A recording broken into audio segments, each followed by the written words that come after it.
जहां एक बूढ़ा चुकी वाला और उसकी बीवी रहते थे। उन्होंने संदूक खोला तो अंदर एक मासूम बच्चा था। उन्होंने उसे अल्लाह की रहमत समझा और उसे अपना लिया। उनका नाम रखा आयान। आयान मोहब्बत में पला, सादगी में बड़ा हुआ। उसकी आंखों में चमक थी, दिल में नरमी और दिमाग में गैर मामूली अक्ल।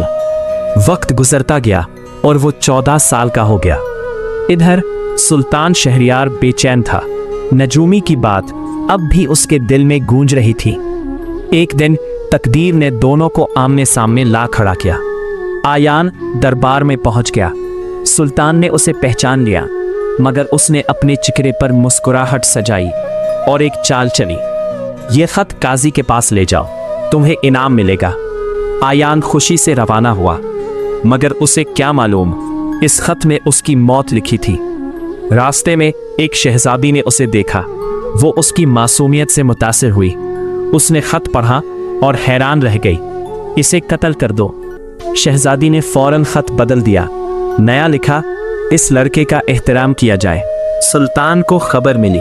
वो आग बगोला हो गया।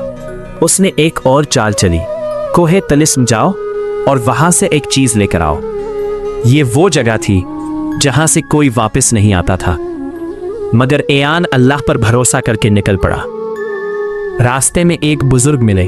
उन्होंने कहा, डरना मत, हक के रास्ते पर हो।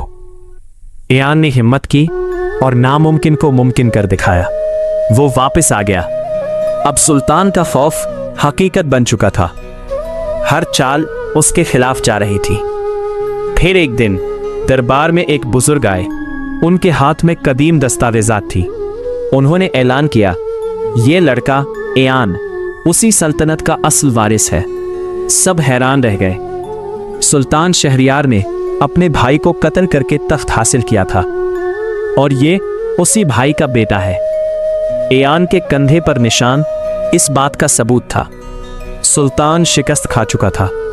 सबको लगा अब बदला लिया जाएगा, मगर एयान ने कहा, मैं जुल्म का जवाब जुल्म से नहीं दूंगा।